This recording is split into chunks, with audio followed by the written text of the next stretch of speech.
Hi, this is Brian. Welcome back to another Optimize Plus One. In Energy 101, we talked about a lot of ways to give our souls the energy they need to help us live our greatest lives.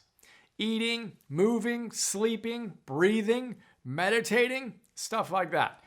We also talked about oscillating and the fact that if we want to sustain high levels of energy, we want to get really good at being all in on and all in off. 100% on, 100% off, repeat.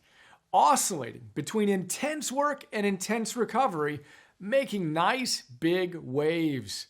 To do that, we need to get really good at creating bright line boundaries between our work and our recovery, lest we fall into the zone of underperformance or burnout.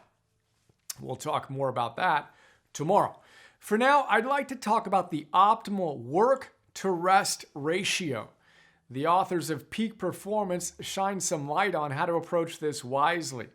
Here's how they put it. I quote, "While the exact work-to-rest ratio depends on the demands of the job and individual preferences, the overall theme is clear. Alternating between blocks of 50 to 90 minutes of intense work and recovery breaks of 7 to 20 minutes enables people to sustain the physical, cognitive, and emotional energy required for peak performance. This ebb and flow runs counter to the all too common constant grind of either perpetually working in an in-between zone of moderately hard work or working at the utmost intensity nonstop. Neither of these traditional approaches is ideal.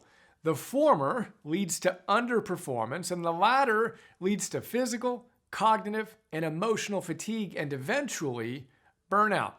So, research says that our ideal work-to-rest rhythm is roughly 50 to 90 minutes on, and pretty much never longer than 2 hours, and then 7 to 20 minutes off. 2 threats to the ideal rhythm? Well, number one, you can be in a kinda, sorta, almost really work mode all day, which is a flat line that leads to sub-peak performance. Or number two, you can be in an oh my god, I'm all in mode all day, every day, and think flat line that leads to burnout. Quick check-in. What's your tendency when you're wobbly? Mine, as you might have guessed, is number two. And I'm happy to say that's pretty much a thing of the past, as I've finally figured out just how important training recovery is. Then, of course, back to our ideal 50 to 90 minutes on, 7 to 20 minutes off. So today's plus one, if you're feeling so inspired, how about you take our new optimal work-to-rest ratio out for a spin?